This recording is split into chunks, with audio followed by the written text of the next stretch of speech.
emprendimiento, empleabilidad y desarrollo profesional. Bienvenidos a Y sin embargo, se mueve.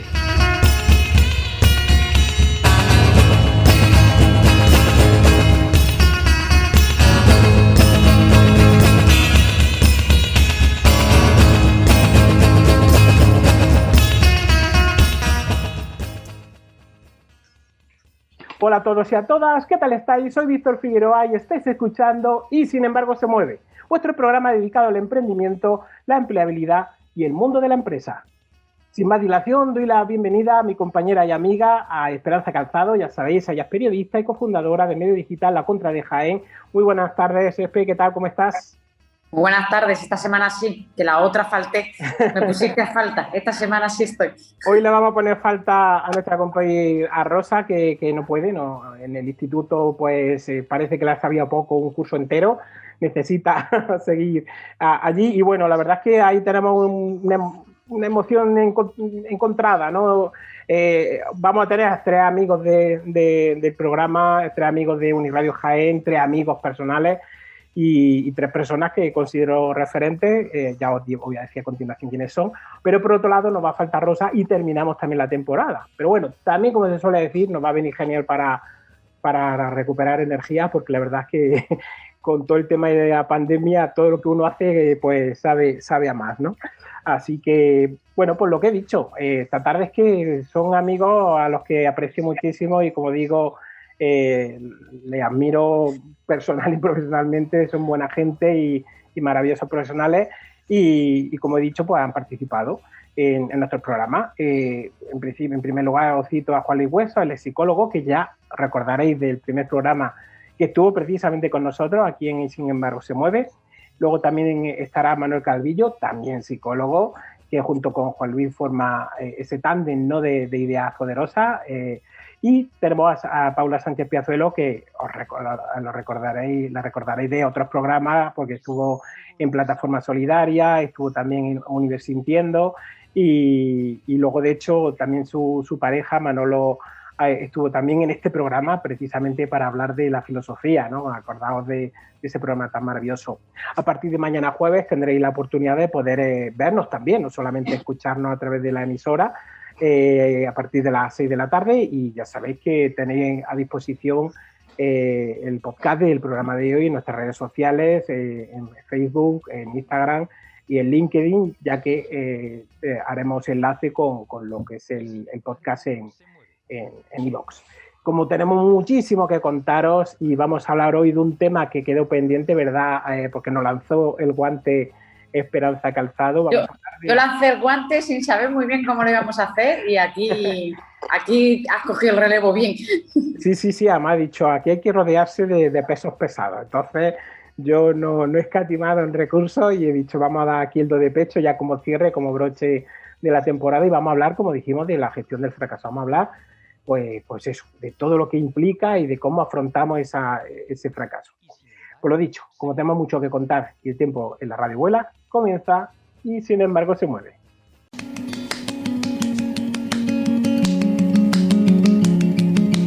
¿Charlamos?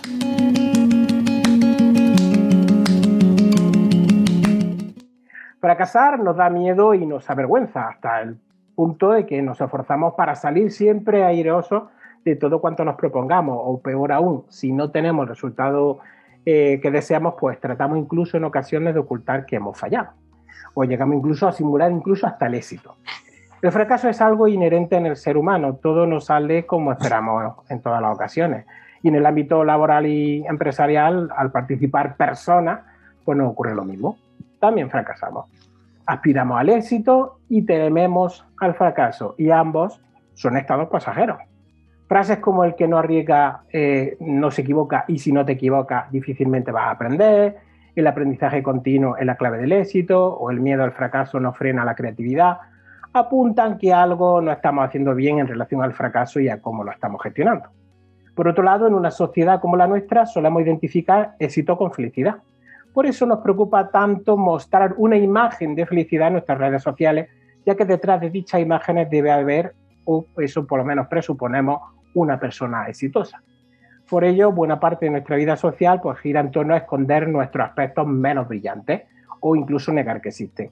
Estamos tan orientados al éxito y a la recompensa que olvidamos dejar espacio para cultivar nuevos intereses. Y cuando fallamos, muchos pues dejamos de intentarlo. La propia sociedad nos enseña que el fracaso hay que evitarlo, de cualquier forma. Luego, que llegue a ocurrir es completamente inaceptable y por ello nunca debemos de enfrentarnos a él. Además, si fracasamos, no vamos a ser socialmente aceptados. Otras culturas, sin embargo, valoran el hecho de fracasar siempre y cuando se aprenda algo de esa situación. Y sobre todo hayamos sido capaces de salir de dicha situación y sobreponernos. Todas estas comeduras de coco probablemente vengan de antes de la vida adulta, de cuando íbamos al colegio, donde el sistema educativo convencional pues lleva toda la vida basándose en eludir el fracaso, construyendo un itinerario, pensando para que gradualmente el estudiante vaya superando hitos y sorteando problemas hasta alcanzar el objetivo final. A través de este enfoque, el error se considera un problema y se intenta o se procura eludir. Por lo tanto, no genera aprendizaje. El error, el fallo, se penalizan. En los modelos de aprendizaje alternativos, por el contrario, el error y el fracaso son elementos centrales e indispensables. Si renunciáramos a la necesidad de ser admirados o compensados y aceptáramos que todos hacemos cosas mal y que no pasa nada, ¿os imagináis cómo sería nuestra vida? Esta tarde haremos reflexiones de este tipo con nuestros invitados, a quienes os presento a continuación. En primer lugar, os presento a Paula Sánchez Piazuelo, de Zaragoza, aunque tiene una parte de su vida en Granada y en Jaén, en Los Villares. Es licenciada en Psicología por la Universidad de Granada y comparte su experiencia docente con la terapia psicológica. Como terapeuta pasa consulta en Jaén Capital desde hace más de 10 años. Podéis acceder a su web www.psicologiaconpaula.es, y como docente imparte cursos sobre el manejo del duelo ante la pérdida de un ser querido e imparte técnicas para combatir la ansiedad. Además, es docente del Máster de Psicología Positiva de la Universidad de Jaén. Es una apasionada de la psicología y siente que le queda mucho por aprender. Su objetivo profesional es ayudar a las personas a mejorar su calidad de vida y su bienestar psicológico. Muy buenas tardes, Paula. Hola, buenas tardes. Muchas gracias por esta bonita presentación. Gracias a ti por estar aquí con nosotros esta tarde. Continuamos con Manuel Calvillo Mazarro, es psicólogo y compagina su experiencia profesional como psicólogo especialista en psicología clínica. Podéis acceder a la web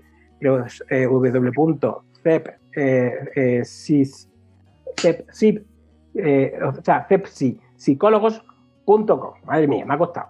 Y en el SAS también, junto con su práctica docente, principalmente dentro de ese tándem, de esa iniciativa que se llama Ideas Poderosas y que tiene la culpa de que yo me tome un café y me dure mucho, que lo sepáis. Luego ya os diré si acaso el por qué digo esto. Este proyecto, como digo, esta iniciativa es un proyecto de formación desarrollado, como decimos, con nuestro último invitado y que a la vez fue el primer invitado del programa de Sin embargo se mueve. Fue la primera persona que tuvimos aquí porque dije que había que comenzar con buen pie. Y bueno, pues Juan Luis Hueso, también psicólogo, en este caso especialista en psicología clínica, es formador y consultor en competencias profesionales y licenciado en psicología por la Universidad de Granada y máster en psicología clínica y de la salud. Se dedica a diseñar y facilitar procesos de formación, orientación y consultoría a personas, equipos y organizaciones para mejorar sus competencias personales y ayudarles a crecer profesionalmente. Os saludo, es que como considero un tándem, me cuesta trabajo saludaros primero a uno y después al otro. Manuel Calvillo, Juan Luis Hueso, muy buenas tardes, chicos, ¿qué tal? ¿Cómo estáis? Muy buenas tardes. Genial. Encantado de poder compartir esta tarde con vosotros y hablar de esto que es fracasar. Bueno, pues muchas gracias por invitarme también y encantado de compartir un ratito con los cuatro. Pues muchísimas gracias, de verdad. Yo creo que se me nota. Estoy hasta nervioso porque estoy súper contento. De verdad, hace tiempo, por ejemplo, Paula, hace tiempo que no hablo con ella. Ya va tocando, ¿verdad, Paula? Además de verdad, hemos desconectado un poquito. Es que hay por ahí un virus, me han contado. Las cosas un poco más complicadas y está siendo algo tendrá que ver, ciertamente. Y luego también es verdad que justamente antes de que pasara todo este tema, pues tuve la suerte de coincidir en Cuatro Gatos con Juan Luis y Manolo. Bueno, Manolo no sé si llegó a estar ese día, pero bueno, no estuviste, ¿ves? Me sonaba después que no. Pero bueno, que hace mucho tiempo, que no puede ser, que aquí hay que coincidir más veces. Bueno, pues como se suele decir, empecemos por el principio. Vamos a hablar de fracaso, por lo tanto, ¿cómo podemos definir qué es el fracaso? ¿Qué significa fracasar? A ver, ¿quién quiere empezar? Juan Luis, has movido las cejas como Carlos Sobera, te toca. Bueno, yo lo veo muy sencillo la definición, ¿no? Espero conseguir algo y no lo consigo, pues he fracasado. No sé, no le daría más vueltas. Creo que es tan fácil o tan difícil como eso, ¿no? ¿Algún apunte más que queráis hacer al respecto? ¿Alguna connotación? Porque ahora precisamente la siguiente pregunta tiene que ver mucho por cómo definimos y nos comportamos ante el fracaso, ¿no? Que eso tiene una serie de connotaciones bastante interesantes. Ha hablado de expectativas, no lo ha citado, pero está dando a entender, ¿no? Cuando no consigues lo que prevés que quieres conseguir, pues consideras que has fracasado. Por lo tanto, ahí la creación de nuestras propias expectativas y no cumplirlas, pues digo yo que algo tendrá que ver, ¿no? Sí, vamos, yo pienso que al fin, de manera más consciente o menos consciente, nos planteamos una serie de objetivos en la vida, ¿no? Pues, no sé, hoy voy a hacer tal comida, tengo que reunirme con tal persona, tengo que presentar este proyecto. Y en todas las cosas que vamos haciendo en la vida, que normalmente suelen ser cosas relativamente pequeñas o accesibles y asequibles, pues en algunas esperamos, evidentemente, conseguir unos resultados, y si esos resultados no se consiguen, pues evidentemente aparece esa sensación de fracaso, que por otra parte entiendo que esa sensación no solo no es mala, sino que es necesaria. Necesitamos sentirnos mal cuando no nos salen las cosas bien, precisamente para espabilar un poco, ¿no? Yo creo que estamos muy bien diseñados los seres humanos y nuestras emociones nos indican que cuando algo va mal, pues no te puedes sentir bien. Entonces el fracaso en ese sentido es la señal natural que genera nuestro organismo para decirnos esto no ha salido bien, haz algo, ¿no?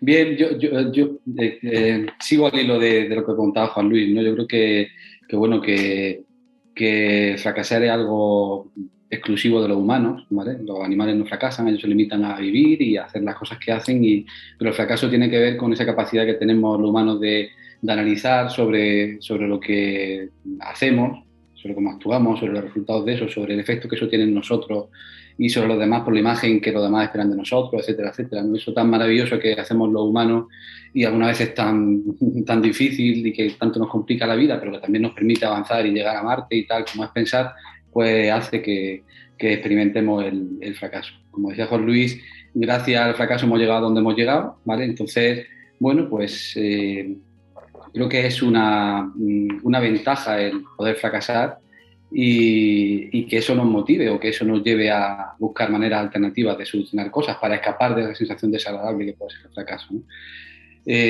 Así que bueno, sí, yo voy un poco por ahí también por lo que comentaba Juan Luis. Uh-huh.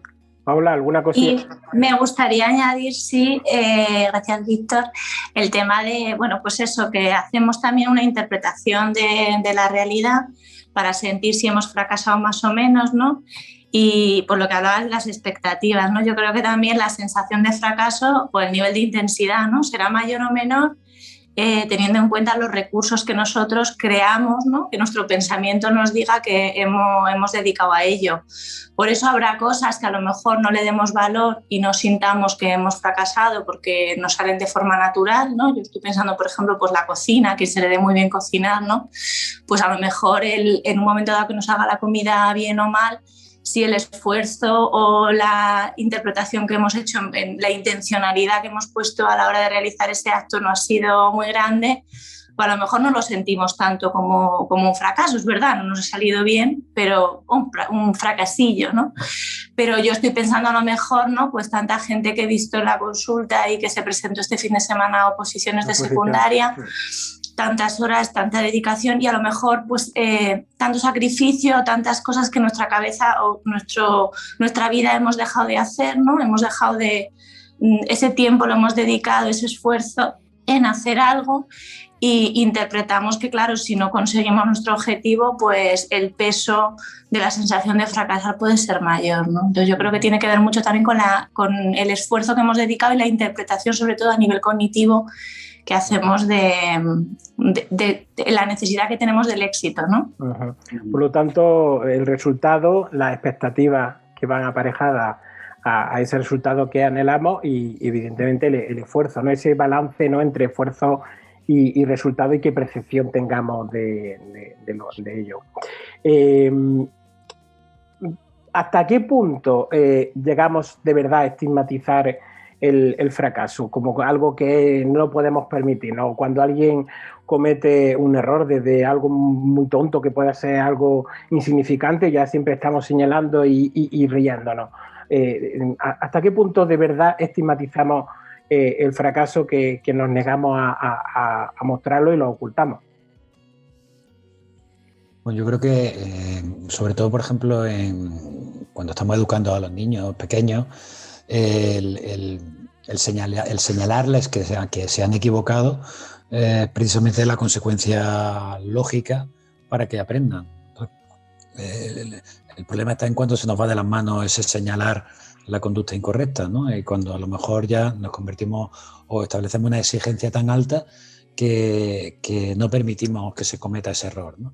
Entonces, en la pauta educativa, yo sobre todo cuando tenía a los niños más pequeños observaba un poco lo que sucedía en los parques infantiles, ¿no? Y yo veía como que había dos tipos de padres o de abuelos, dependiendo de quién estuviera al cargo del niño, ¿no? Los que no dejaban que los niños se cayeran al suelo o se llenaran de tierra, y los que un poco los animaban a que hicieran con lo que tienen que hacer, que es jugar y tal, ¿no? Entonces, una cosa es que tú avises al niño de ten cuidado, que te puedes caer, y otro es que ni siquiera lo dejes que pruebe a caerse. Entonces, algunas veces el fracaso tiene que ver también con el contexto, o sea, con lo que pasa antes, con que no permitimos a los niños, o luego ya cuando somos adultos, esa posibilidad de equivocarnos. Claro, si no entrenamos el comportamiento, si no lo repetimos, si no lo probamos, difícilmente vamos a poder conseguir luego el éxito. Con lo cual, cuanto más evitemos que la gente fracase, también estamos evitando que se produzca un sobreaprendizaje del comportamiento para que al final seas una persona con pericia en lo que quieres aprender, ¿no?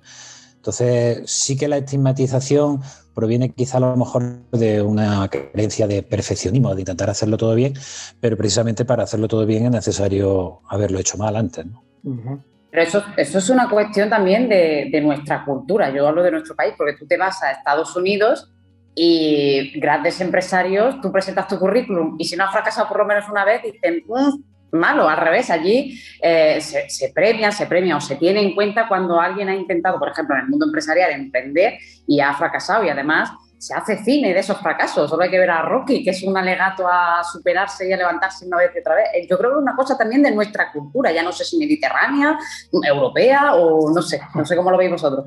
Yo estaba pensando lo mismo, Esperanza, me has quitado las palabras de la boca.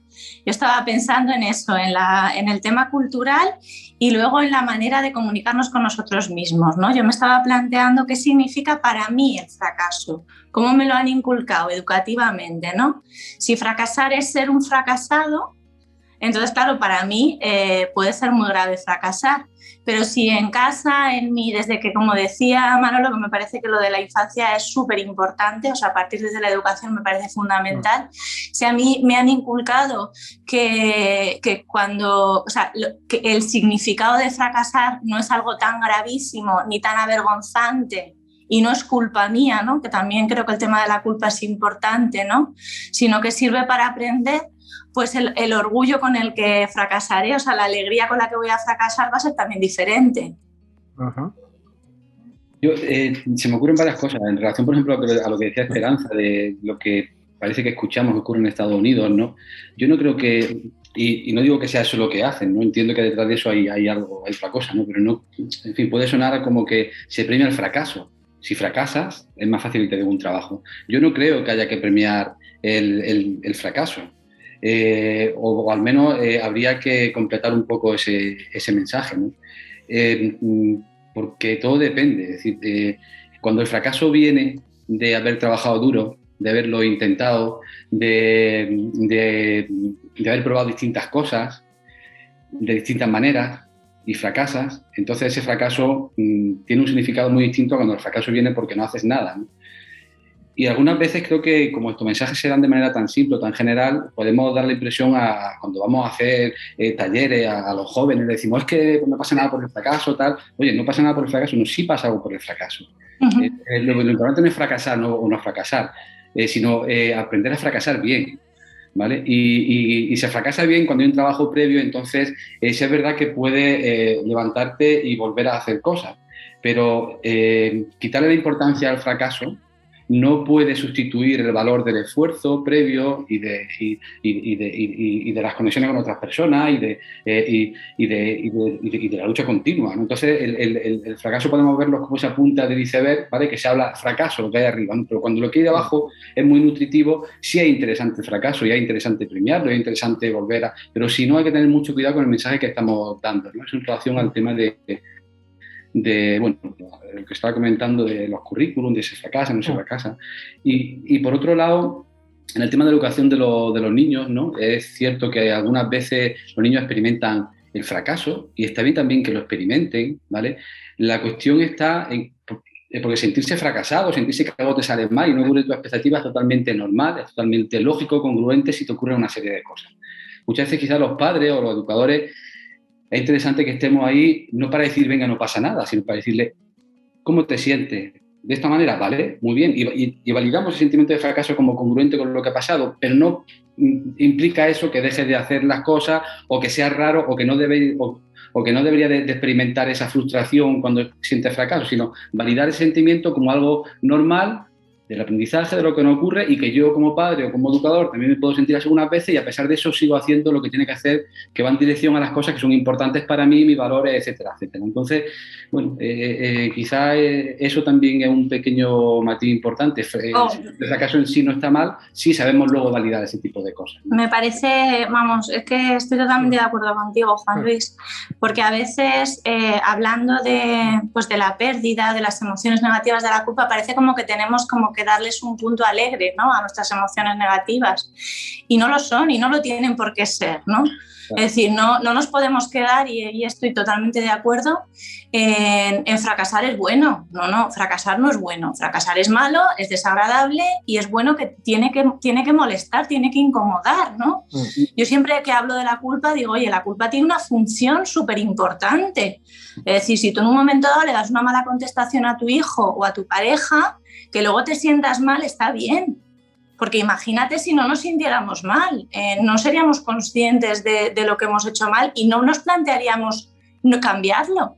O sea, el reflexionar sobre qué mal me siento, qué incómoda estoy después de una discusión con mi pareja, porque a lo mejor he sido injusto, ese sentimiento de culpa es sanísimo.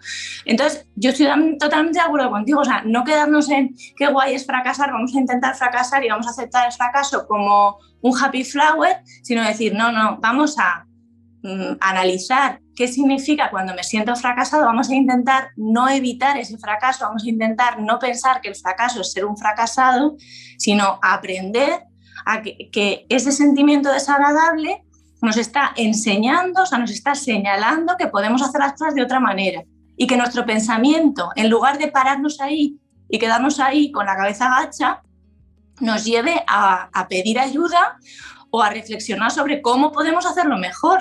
Entonces, claro que tiene que ser desagradable el fracaso y claro que no nos tiene que gustar y, oye, el fracaso es algo malo en cierto sentido, está bien. Totalmente. Yo creo que y perdona que me meta yo dando este aporte, yo creo que... Como si fuera tu programa, Bueno, es de todo, la verdad.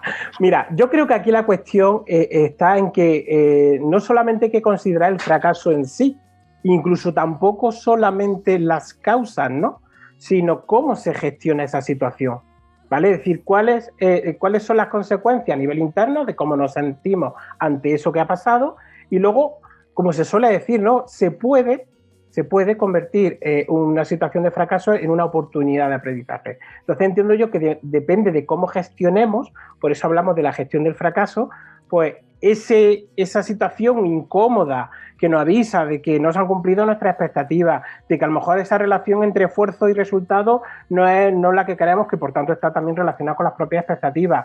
Y luego, pues, la relación con la pérdida de autoestima que puede ocasionar si esa situación de fracaso, esa percepción de que no conseguimos lo que queremos se repite en el tiempo, pues también puede verse mermada nuestra autoestima. Entonces, entiendo que es fundamental centrarnos en lo que es la gestión, ¿no? De cómo a partir de algo que ha pasado, independientemente de la percepción que tengamos, porque es algo también que puede ser subjetivo, para unas personas un hecho puede ser un fracaso y para otras puede ser un éxito, pues cómo a partir de ahí actuamos, ¿no? Ver cómo se gestiona, ¿no? No sé qué opináis. Bueno, en relación a eso, ¿no? Y al hilo también de lo que decía Paula, sobre los pensamientos que luego tenemos de que soy un fracasado, tal, yo incluso dándole una vuelta más de tuerca a eso, diría que ni siquiera habría que luchar en contra de esos pensamientos. Es decir, la cuestión está en saber distanciarnos de ellos y no tomarlos literalmente, ¿no? Y no actuar. Es decir, yo puedo pensar que soy un fracasado en un momento dado por las circunstancias que me han ocurrido, por la educación que he tenido, etcétera, pero no actuar como si fuera un fracasado realmente, ¿no? Es decir, no se trata tanto de luchar, además ya sabía esto de no pienses en un elefante rosa, ¿no? No puedo pensar que soy un fracasado, no puedo pensar, no, vamos a ver, aceptar, es decir, el efecto liberador de aceptar el fracaso, el efecto liberador de aceptar que puedes sentirte fracasado, el efecto liberador que implica eso, es tan grande que bueno, es tan grande, vamos a ver una manera de hablar, ¿no? Lo que es importante para ser capaz de distanciarte y no dejarte, bueno, no actuar como si realmente fuera un fracaso. Yo he sentido mucho miedo a hablar en público muchas veces, todavía me ocurre, y cuando pasa eso, pues puedo pensar acerca de mí, no voy a ser capaz, ¿no? Si yo actúo como si realmente no fuera capaz, no saldría. Sin embargo, lo acepto eso como lo que es, como un pensamiento, como un sentimiento, y me comprometo con lo que tengo que hacer, ¿no? Ese pequeño matiz que también cuando estamos educando a los niños, de pasar de decirle, no pienses, que no es verdad que no eres un fracasado, a decir, oye, piensa si quieres eso, pero es un pensamiento, no pasa nada, vente conmigo, vamos a hacerlo, ¿vale? Y ahora experimento otra cuestión. Bueno, pues también cortar el hilo ese tan fuerte entre lo que pensamos y una realidad que no es tal, pues puede ser interesante para la educación y todo ese tipo de cosas, ¿no? Uh-huh. Comenta, Juan Luis. No, digo que aceptar o gestionar el fracaso tiene que ver un poco también con la aceptación emocional, como están diciendo tanto Paula como Manolo, ¿no? Entonces, realmente yo siempre digo que las emociones son señales que nos dicen qué tenemos que hacer en cada momento, ¿no? Para mí es una definición muy sencilla de lo que es una emoción, ¿no? Entonces, el fracaso generalmente genera una emoción de frustración, una mezcla ahí de ira y de tristeza, quizás. La tristeza que proviene de la pérdida, de no haber conseguido el objetivo, y la ira del enfadarte o contigo o con el mundo por no haber conseguido precisamente ese objetivo. Entonces, digamos que sentir esa emoción nos está diciendo que tenemos que hacer, y que nos dice cuando la tristeza, pues la tristeza nos dice para y reflexiona. Entonces, si no escucho mis emociones, si no escucho lo que estoy sintiendo, probablemente no haga lo que tenga que hacer, que es justamente pararme, pensar, reflexionar dónde están los errores, cuál es mi parte de responsabilidad, para sustituirlo por la palabra culpa que antes decía Paula precisamente, ¿no? ¿Qué parte de mi responsabilidad, qué parte del contexto o del entorno en el que estoy también es responsable de que yo no haya conseguido mi objetivo? Y luego tengo dos opciones. Si me puedo volver a presentar a las oposiciones, pues mano a la obra. Pero si fuera algo definitivo que no lo puedo probar, pues no me queda más remedio que aceptarlo, ¿no? Aceptarlo como una realidad y enfocar mi vida a otros objetivos en los que sí que no fracase, ¿no? Quiero decir que algunas veces también lo de ser martillo pilón a la hora de plantearte un objetivo que probablemente sea inalcanzable, o que por tus condiciones, por tus recursos, por tu tal, y porque nos han dicho que nada, si quieres puedes, y venga, ahí a martillar, también es una forma de hacernos un poco daño psicológicamente, y que no tiene ningún sentido. Hay en la vida tantas cosas que podemos hacer, que si algo no nos sale bien, enfócate a otras actividades que probablemente sí sea más probable el éxito, ¿no? Uh-huh. El antónimo de fracasar sería triunfar, ¿no? Y la siguiente pregunta que me gustaría plantearos es si le prestamos la misma atención o le damos la misma importancia y gestionamos en la misma medida nuestros logros y nuestros fracasos, porque no sé si a lo mejor una sensación que yo tengo la sensación de que nuestros logros, los hitos que conseguimos a lo largo de nuestra vida pasan como de puntilla, nos dura poco el chute, ¿no?, de adrenalina, de conseguir algo, y luego lo dejamos ahí como aparcado, y sin embargo con las situaciones de fracaso pues como que se asientan más, ¿no?, y nos puede condicionar más. Vosotros como psicólogos, ¿qué opinión tenéis?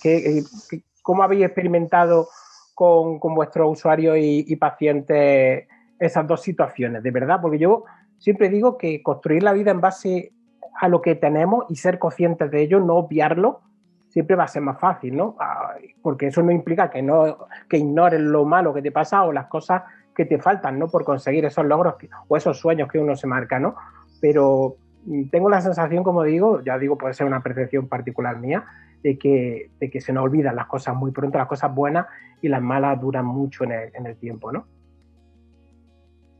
Bueno, hay alguna teoría psicológica por ahí que dice que estamos diseñados precisamente para lo negativo, en el sentido de almacenar mucho todo lo que suponga poner en riesgo nuestra vida, precisamente para sobrevivir. Entonces, quizá por eso haya una mayor permanencia o intensidad de los pensamientos, de las creencias más negativas, y las positivas pues también. Yo creo que también las recordamos. Yo recuerdo muchas fiestas y muchos momentos muy chulos de mi vida que también vienen a la cabeza. Lo que pasa que es verdad que cuando estás pasándolo mal, quizá el mal llama al mal. y si estás mal, pues quieres estar peor, ¿no? Porque ya que estoy mal, pues quiero estar más peor. Entonces me pongo música más triste, me regodeo en toda tal. Yo creo que también eso nos hace, esa parte romántica del sufrimiento, también nos la hemos tomado como muy en serio. Pero bueno, supongo que cada persona lo vivirá de una forma determinada. Hay gente que realmente tiene éxito en su vida o tiene consigue más o menos todo lo que se va planteando, y no creo que le den demasiada importancia al fracaso. Y otra gente pues que ha tenido más mala suerte o que tiene unas circunstancias peores y que evidentemente le cuesta más trabajo salir de ahí. Supongo que generalizar sobre eso es complicado. No sé lo que piensan aquí los compis. Otro de los bueno, Manolo, ¿querías decir algo? Sí, bueno, sí. En relación a lo que decía Juan Luis, ¿no? Esto de que parece que somos hijos del miedo más que de pensar en positivo, ¿no? Es decir, nosotros en realidad somos herederos, bueno, de manera metafórica, ¿no? Como si en las cavernas hubiera dos tipos de humanos, uno era fuerte y muy valiente y muy atrevido pensando que todo le iba a salir bien, y otro que era más bien débil y pensaba que todo le iba a ir mal y tenía mucho miedo, ¿no? Nosotros somos herederos del segundo, porque el primero era que podía salir de la cueva por la noche, cuando escuchaba un ruido decía yo puedo, seguro que no pasa nada, y me lo tomo, y se encontraba un tigre diente de sable y acababa con él. Y el otro, que estaba muerto de miedo, le decía sal tú, que es que yo tengo que arreglar aquí algunas cosas, ¿no? Y ese fue el que sobrevivió, ¿no? Entonces eso lo llevamos, ¿no? Por eso es mucho más atractivo ponernos en lo peor, por eso es muy fácil que tengamos pensamientos negativos, por eso es bueno darle a la gente el mensaje que es normal que pensemos, que algunas veces nos pongamos lo negativo, que no es patológico, que no es extraño, que no es anormal, y que, bueno, tenemos que aprender a jugar con esas cartas, ¿no? Siempre enfocado hacia las cosas que son importantes. Y bueno, eso en relación un poco a lo que decía, y es que hablar, como tú decías antes del triunfo, es que hablar del triunfo es hablar del fracaso. Para aprender a triunfar bien tenemos que aprender a fracasar bien, ¿no? Y bueno, y al fin y al cabo reconocer que muchas cosas son posibles, pero muy pocas son probables, y aceptar esas limitaciones y no empecinarnos, como decía Juan Luis, en que tenemos que conseguir esto, y ahí tenemos que tener cuidado en los mensajes que damos, y insisto otra vez en esto de la educación, ¿no? Porque parece que estamos haciendo egos gigantes en niños pequeños, en el que le decimos de siempre que tú puedes con todo. Tú puedes con todo, no pasa nada por fracasar, vuelve a intentarlo. Si tú quieres ser futbolista, yo te apunto que vas a ser como Messi, como Ronaldo, si generamos una serie de expectativas, que eso sí es cierto que al final puede llegar a ser patológico. Por supuesto que también lo es pensar que siempre fracasas, que no lo vas a conseguir, ¿no? Uh-huh. Pero, y además que la experiencia te pone muchas veces en ese camino, ¿no? Pero bueno, también vemos muchas cosas, tanto en educación como en la clínica, de niños que el problema principal no es precisamente el miedo al fracaso, sino un ego excesivamente inflado, ¿no? Y además, cuando se le enseña que eso es así como una regla, se es muy insensible a las contingencias. Es decir, cuando un niño aprende como una regla verbal de yo puedo con todo, cuando intenta algo y no lo consigue, no es sensible a que quizás es mejor cambiar de camino y aprender de manera alternativa, y se empeña con ese martillo pirón que decía Juan Luis. Entonces hay que tener cuidado con esas reglas tan estrictas y dejar también que la experiencia le vaya enseñando cositas, nosotros estar al lado para ayudarlo, apoyarlo y siempre acompañarlo lleno de cariño, de amor, etcétera, etcétera. Uh-huh. Una parte muy importante de nuestra audiencia es precisamente la comunidad universitaria, y entre ellas pues los y las estudiantes, ¿no? Que bueno, ahora están precisamente ahí enclaustrados en sus casas para afrontar los exámenes. Una de las situaciones que son recurrentes, además recuerdo una, aparte que me pasó a mí, pero luego había una compañera que era un caso que yo no había visto nunca, ¿no? El miedo a suspender un examen. El miedo a fracasar, por lo tanto, lo que puede suponer de repetir cursos o incluso de decepcionar, ¿no?, a los padres, o estar pendiente de que puedas pedir una beca y si no apruebas tal asignatura. Es decir, ¿hasta qué punto se gestionan esas situaciones y se pone remedio en el ámbito educativo? Ya no solo en la universidad, sino en el nivel que sea. Porque sí que es verdad que, como digo, yo tenía una compañera que era pánico a todas las asignaturas, luego, sin embargo, tú hablabas con ella y dominaba todas las materias. Y entonces, claro, la cuestión no es que no sabía, es que había que gestionar esa situación. Y yo decía, ¿no es posible que la universidad, que el profesorado permita otra manera de examinarse, es decir, cambiar la forma de evaluar a esta persona para que pudiera afrontar esas situaciones?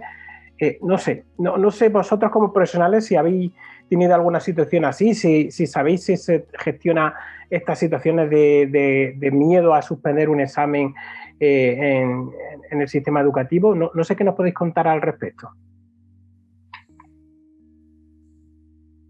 Empezar otra vez porque os veo muy callados.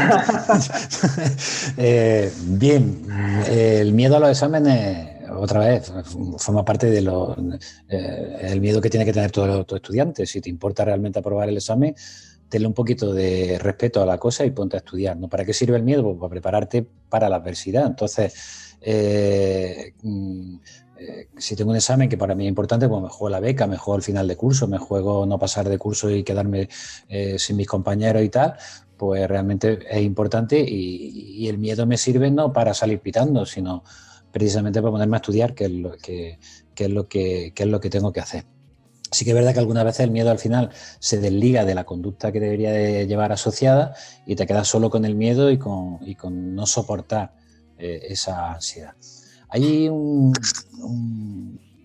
técnica que se utiliza mucho en psicología clínica que mis compis seguro que la conocen, que es la desensibilización sistemática, que consiste en que cuando alguien tiene miedo a algo, lo que vamos haciendo es exponerlo progresivamente a situaciones tanto de imaginación como en vivo, para que llegue un momento en que, y a la vez acompañarlo de una sensación de relajación para que se acostumbre a exponerse a ese estímulo de manera que no responda con ansiedad cuando se enfrenta a él, ¿no?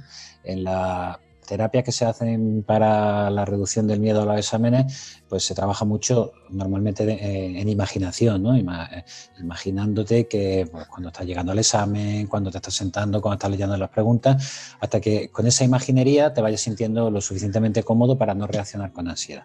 Bien, eso es una forma de trabajar el tema de la emoción miedo que tú has comentado. Pero hay una cosa muy interesante y que sucede, por ejemplo, cuando se trabaja en fobia simple, en fobia al perro, en fobia a hablar en público, como mencionaba antes Manolo. Es decir, en todo este tipo de situaciones resulta que cuando la gente afronta un miedo, algo que realmente le ha provocado mucho malestar en su vida y le ha generado muchos problemas, cuando supera ese miedo, resulta que la persona no solo mejora en ese miedo, sino que mejora en muchos otros aspectos de su vida.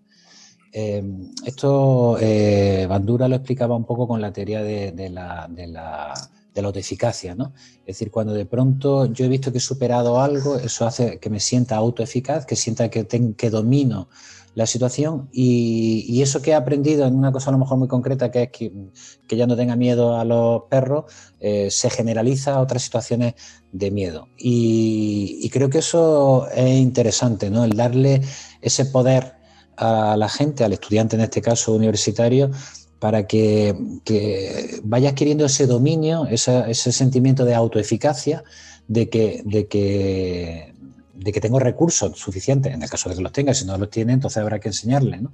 Porque el gran problema también del miedo a hablar en público es que cuando se ha hecho investigación al respecto hay como dos grupos, ¿no? Están los que tienen recursos y afrontan con miedo el examen, entonces esto que acabo de contar vendría muy bien, y aquellos que tienen miedo al examen pero porque no tienen recursos, porque no tienen técnicas intelectuales de estudio, porque no tienen a lo mejor una capacidad de memoria buena, etcétera. Entonces ahí sí que está como muy justificado el miedo. Habría que enseñarles esas herramientas para que pudieran afrontarlo mejor. Entonces, al final, en ambos casos, ese sentimiento de autoeficacia siempre nos va a venir bien. O sea que algunas veces para a lo mejor curar un problemilla, pues a lo mejor hay que enfocarse en otro, más sencillo, en el que se tenga éxito, y esa sensación de éxito probablemente se pueda generalizar a otros contextos. Pero bueno, esto es... Siempre hay que cogerlo con pinzas, ¿no? Porque luego cada caso habría que analizarlo con más detenimiento. Sí, pues yo he sonreído, una anécdota sola, he sonreído cuando Víctor ha puesto ese ejemplo, porque es gestionar también el suspenso, porque yo he vivido eso. Yo soy una estudiante más o menos aceptable, bien, todo con buenas notas y tal, y solo he suspendido una asignatura en mi vida. Con las 2 carreras que tengo, solo he suspendido una asignatura en mi vida. Bueno, pues yo creo que saco eso a colación en todas las conversaciones que tenemos con quien sea, para hablar del ámbito educativo, de lo típico, cuando escuchas la universidad, tu carrera, yo siempre saco a colación que solo he suspendido un año. Da igual las matrículas de honor que haya sacado en todo lo demás. Se me ha quedado esa para toda la vida, ¿eh?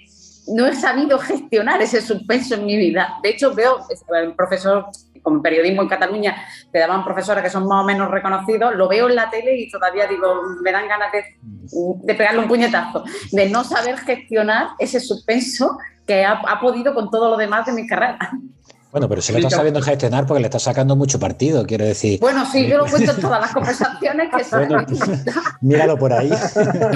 Y el nombre del señor también lo digo. Lo que pasa que aquí, pues como ya se ve luego en YouTube, lo mismo me llega desde Cataluña.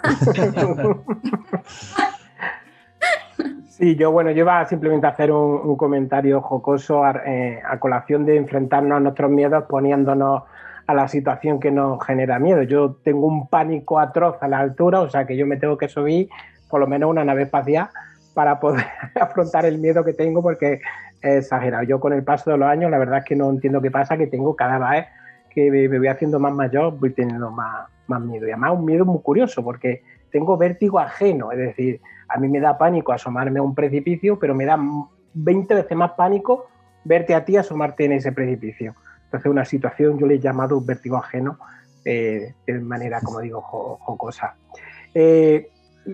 A colación de lo que ha comentado antes Manolo, sobre cuidado con cómo utilizamos las palabras y cómo hablamos del fracaso, ¿no?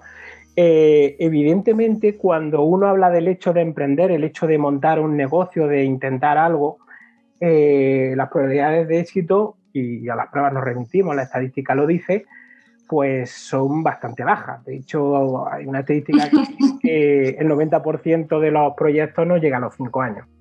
Por lo tanto, quien supere los 5 años, pues la verdad es que se puede dar con un canto a los dientes desde ese punto de vista, ¿no? Pero sí que es verdad que se lleva ya hablando desde hace ya tiempo, ¿no? Y relacionándolo con lo que es el método científico, la experimentación y demás, pues todo lo que tiene que ver con la famosa, y digo famosa porque hoy en día en mi empresa estamos utilizándolo casi como el respirar, las metodologías ágiles, ¿no?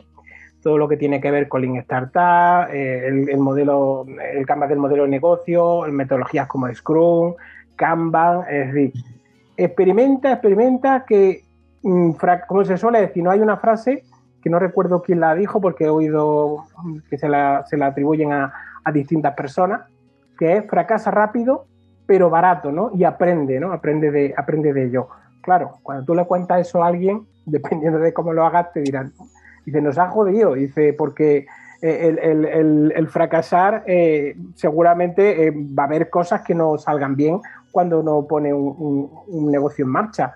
Pero evidentemente en este caso deberíamos de hablar también no solo de fracaso, sino de riesgo, ¿no? De cómo podemos gestionar y digamos, estimar en cierto modo el riesgo, ¿no? Porque las consecuencias, como bien has dicho, de equivocarnos, de fracasar, dependiendo de cada situación, pues son unas u otras, ¿no? Y en el caso de montar una empresa, pues depende del riesgo que hayas asumido, pues pueden ser desastrosas, ¿no? Condicionar tu vida en los próximos 20 años desde el punto de vista económico e incluso a nivel sentimental, ¿no? También ha habido incluso problemas familiares por problemas en el ámbito, digamos, laboral y empresarial. Cuidado, ¿no? Con esos mensajes, ¿verdad? De fracasa rápido. Claro, es lo que decía el compañero, el ego inflado de los niños, ¿no? De tú puedes ser Leo Messi. Oye, no, perdona, o sea, Leo Messi hay uno. Y eso nace uno cada X años y entonces pues tenemos que tener un poco de cuidado con las expectativas, ¿no? Yo trabajo mucho con la población universitaria, pues con esto de epíteto, ¿no? Lo que sí depende de ti es aceptar o no lo que no depende de ti. Es decir, yo siempre planteo, pues como comentaban mis compañeros antes, los recursos con los que uno se acerca a un examen, por ejemplo. Entonces, no todos partimos del mismo nivel. Es decir, pues primero, que se te dé bien redactar. Hay personas que intuitivamente hablan muy bien y hablar muy bien en público resulta muy fácil. O sea, tenemos fortalezas y tenemos debilidades. Entonces, a la hora de valorar el fracaso, creo que es importante que tengamos en cuenta con qué recursos partimos para luego a la hora de fracasar, pues saber interpretar ese fracaso de una forma adaptativa. A mí me parece increíble, Víctor, esto creo que lo hemos hablado alguna vez, la gente que monta un negocio y que al año lo cierra. ¿Eso qué significa? Pues muchas veces significa que se ha hecho mal un plan de viabilidad, porque como mínimo los 5 años no te los quita nadie. Entonces, cuando yo abrí consulta de psicología en Jaén, que por cierto me dijeron que no lo hiciera, que me dijeron que era imposible que me funcionara, porque había muchos psicólogos, porque la gente de Jaén era muy cerrada de mente, sí, así me dijeron, que bueno, que la de Granada, que muy bien, y que si no, más arriba, pero que, oye, que yo vengo de Zaragoza y que es que todo esto me lo dijeron, que ni se me ocurriera que la gente no iba al psicólogo porque había gente muy cerrada, mucha gente de campo, Y entonces, bueno, pues yo hice mi plan de viabilidad. Yo en ese momento, afortunadamente, tenía otros recursos. Yo jugué con mis fortalezas en las que yo me había demostrado a mí misma que era capaz de hacer sesiones de psicología con éxito y partí con una posibilidad de echarle dinero, que eso fue lo que hice, echarle dinero a una consulta abierta al público, X tiempo, hasta que aquello funcionara. Y es verdad que el primer año fracasé, si se puede hablar fracasar, pero claro, es que yo el primer año es que no pensaba sacar dinero de aquello, ni el segundo. Yo no me acuerdo si empezamos a valorar positivamente el tercero o el cuarto, ¿no? Entonces creo que cuando trabajamos con la población universitaria, yo trabajo mucho con sus logros y con sus fortalezas y sus debilidades. Entonces no es lo mismo. No es lo mismo una persona que a lo mejor a la hora de redactar tiene una dislexia y tal, y saca un 5 en un examen o un 4, que para mí es un éxito. No es lo mismo una persona que ha tenido una mala racha por la razón que sea y que tiene 7 suspensos y de repente suspende 3 y me dice el padre, es que ha fracasado. O sea, es que si el éxito era aprobarlo todo, digo, bueno, ese sería el éxito para ti. Porque para mí, claro, todo depende también de la interpretación que pongamos de la realidad. Porque con lo que partíamos, las estrategias de aprendizaje con las que partíamos, de redacción, de matemáticas, de inglés, de todo, estaban al menos 15. Entonces a mí suspender incluso esas 7 con un 4 en lugar de con un 1, para mí no es fracasar. Entonces, claro, yo creo que también ahí habría que analizar un poco eso, ¿no? Y sobre todo, pues no... Una persona, mira, yo soy súper despistada, siempre lo he dicho. A mí me ha servido el fracaso perdiéndome por todas las ciudades en las que iba a dar cursos, me ha servido para salir más preparada de casa. Con el GPS, habiendo visto dónde voy, y por supuesto no me meto con el coche, porque ya en Córdoba la última vez me tuvieron que sacar la Guardia Civil del centro de detrás de la mezquita de Córdoba. Porque entonces, fracaso a nivel de memoria espacial o de... Pues sí, pero bueno, ¿qué hago? Ponerme cuñas, ponerme ruedines, como digo yo, ¿no? Sabiendo que eso para mí es una dificultad, pues también el fracasar nos sirve como autoconocimiento. Es decir, oye, pues es que a mí esto no se me da bien y en esto fracaso sistemáticamente, oye, pues voy a intentar hacer algo en mi vida o hacer algo con mi vida que se me dé bien, porque claro, si a mí se me da fatal el inglés y como mi madre tiene una academia de inglés, me empecino en el inglés, ¿no? O como lo de Darwin, su padre era médico, pues con la medicina, pues Darwin, menos mal que dejó de luchar por ser un estudiante de medicina brillante y se montó en un barco y bueno, pues fíjate quién era su padre. Quiero decir, y era un médico exitoso. Entonces, al final, lo del éxito y el fracaso, a mí me gustaría también pues, enfocarlo hacia, oye, fracasar también es conocerse y decir, oye, pues si este camino va en esta dirección, oye, pues no me engañes y me digas que tú puedes, que si quieres puedes. Oye, no, hay veces que se quiere y yo de verdad que quiero no perderme y me resulta muy difícil. Y entonces ya no voy con esa idea de si quiero, puedo y el poder está en mí. No, yo voy con la idea de decir, bueno, yo voy con un GPS, con el móvil cargado de batería y habiéndome mirado dónde voy y cómo voy. Y luego, bueno. Comentar. No, Manolo. Gracias, Luis. Me parece muy interesante lo que dice Paula, ¿no? Y es la actitud esa cuando fracasa ante algo, ¿no? Si podemos, no sé dónde, de algo así como que ante un problema podemos tener la actitud del guerrero, la del explorador, ¿no? El guerrero cuando está en el terreno lo que quiere ganar a toda costa y su éxito e incluso su estima, por decirlo así, está supeditada al éxito, ¿no? El explorador, al contrario, cuando descubre que las cosas no son como él pensaba, lejos de pensar que ha perdido o de sentir que no sirve, lo que hace es tener una actitud de curiosidad para reconocer realmente cómo es el terreno y, por tanto, saber mejor dónde te va a mover la siguiente vez, ¿no? Entonces, tener una actitud ante la vida o ante tu emprendimiento de explorador más que de guerrero, en el que tu autoestima, por decirlo así, no está ligada a tener razón o a que salga bien tu proyecto, no, sino a que si ocurre algo, pues analizas y saca algo que te va a ser útil como explorador, que tienes que moverte en ese terreno. Creo que es un buen ejemplo, ¿no? Y luego, en relación a lo que apuntabas tú al principio, Víctor, de ese mensaje de fracasa cuanto antes, tal, ¿no? Bueno, ya digo, esos mensajes a lo mejor están bien porque sabemos a qué se refieren, ¿no? Pero si lo dejamos solamente en eso, creo que hace un poco un flaco favor, ¿no? Porque al final, lo que sabemos de todas las mujeres y todos los hombres que han triunfado en algo y que, es decir, lo que comparten todo, en realidad no sabemos cómo generar Steve Jobs ni Picasso, no sabemos cómo crear a gente para eso, no lo sabemos. Más allá de que tienen que empezar todo esto, bueno, Picasso no, pero los nuevos sí tienen que empezar en una cochera, ¿no? Más allá de eso, no sabemos nada más, ¿no? Ahora, lo que sí comparten todo es una cosa muy poco glamurosa, y es que trabajan mogollón, ¿vale? Entonces, a partir de trabajar mogollón, ahora ya tengo un buen diseño, no te metas en complicaciones económicas que no puedes, si es realista, analiza bien los fracasos, frústrate, pero bueno, utiliza la frustración como un motor para no caer otra vez en el mismo sitio, si no lo puedes hacer solo, busca ayuda, tal, etcétera, etcétera. Pero ese mensaje de codos y trabajo es el primero que tenemos que dar. Si obviamos eso, lo demás puede ser hasta arriesgado. Vamos, bajo mi punto de vista. Sí, bueno, y yo quería apuntar también, como hablabas de emprendimiento y hablabas de los modelos ágiles y todo ese tipo de cosas, pues quizás es que la psicología no llegó a tiempo al mundo empresarial y quizás también el mundo empresarial está escuchando demasiado a los coaches. Le falta un poquito de psicología, pero bueno, yo que no estoy haciéndome muchos amigos ahora mismo, pero en fin. En psicología sabemos hace ya mucho tiempo que una de las formas en que aprendemos es por ensayo y error.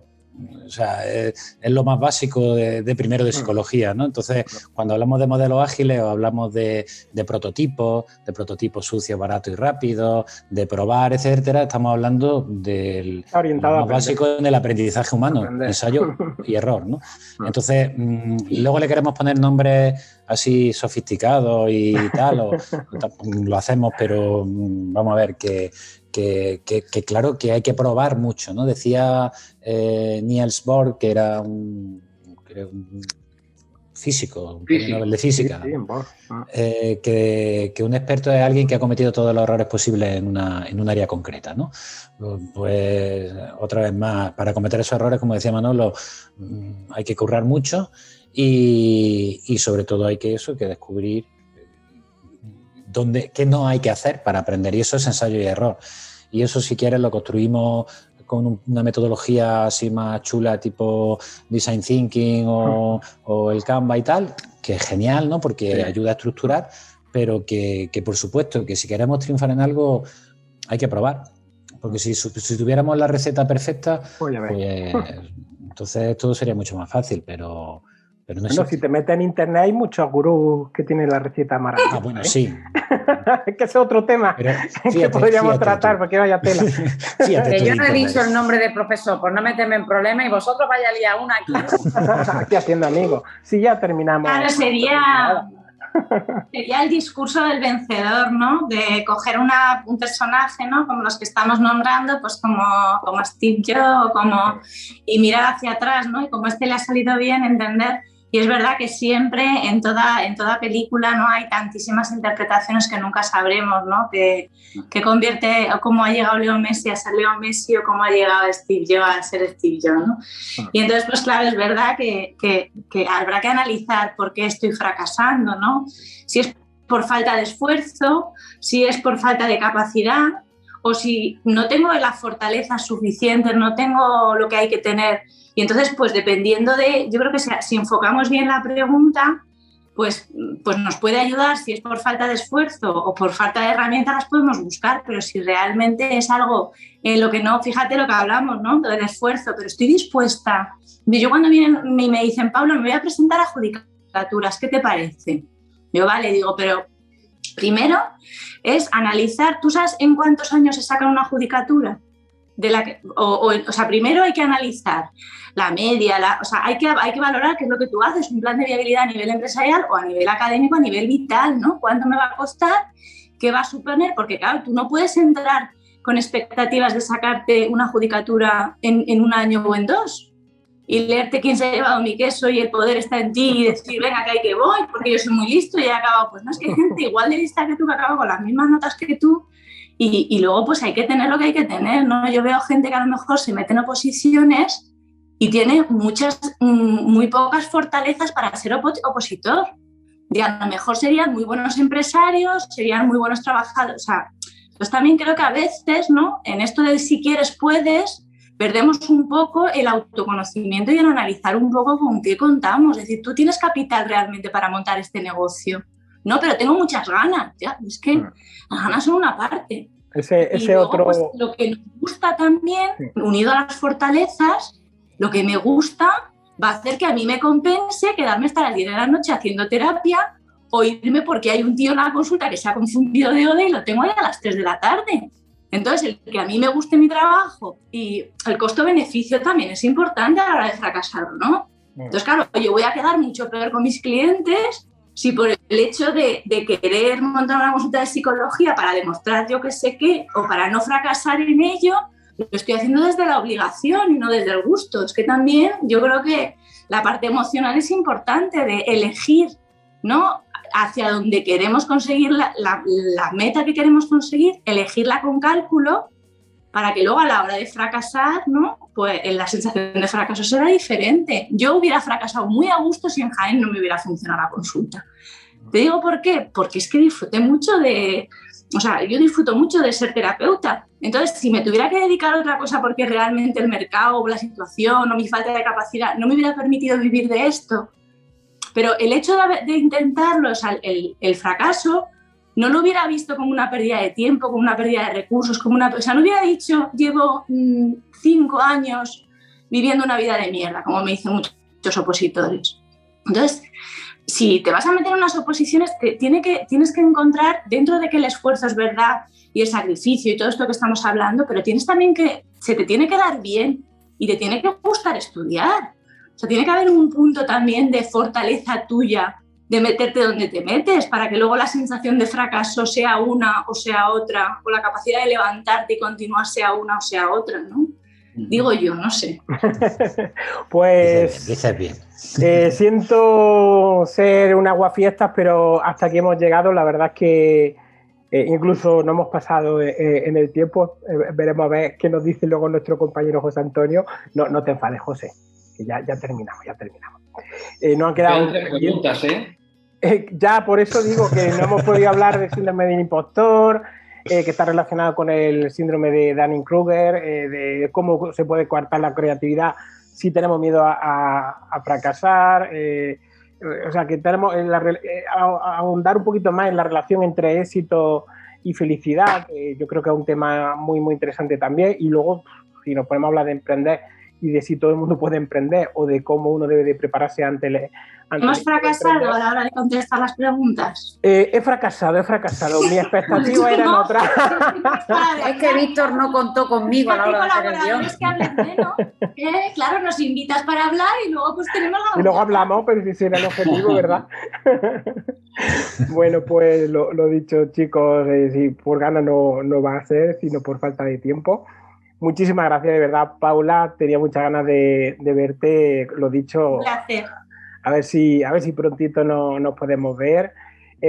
Juan Luis y Manolo, como siempre, un lujazo estar con vosotros, también con muchas ganas de veros.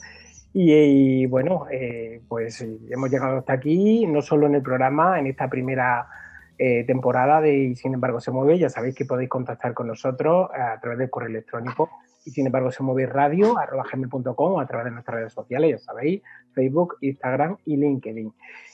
José Antonio Ruiz Eliche es el encargado de que nos podáis estar escuchando esta tarde. Por lo tanto, José, muchísimas gracias como siempre por tu labor y tu paciencia, ¿no? con todos nosotros. Le mandamos un besazo, ¿verdad, Espe, a Rosa? Porque la echamos de menos, pues que es verdad, parte, un puntal de este programa también. Somos un taburete, ¿no? De 3 patas, ¿no? Nos falta ahí a nuestra Rosa. Si llega esta Rosa, entonces no llega ni a la mitad del cuestionario. También es verdad. Bueno, hubiéramos dejado para una continuación en la próxima temporada. Y bueno, querida audiencia, esperamos de verdad que hayáis disfrutado con las distintas temáticas que han ido pasando por el programa. Si queréis que cambiemos algo, que tratemos algún tema, ya sabéis, nos escribís. Y bueno, muchísimas gracias por estar ahí y sobre todo disfrutar de las vacaciones, que seguro que algunos y algunas ya las están disfrutando. Muchísimas gracias de verdad por seguirnos durante cada semana. Nos vemos en octubre. Felices vacaciones. Chao.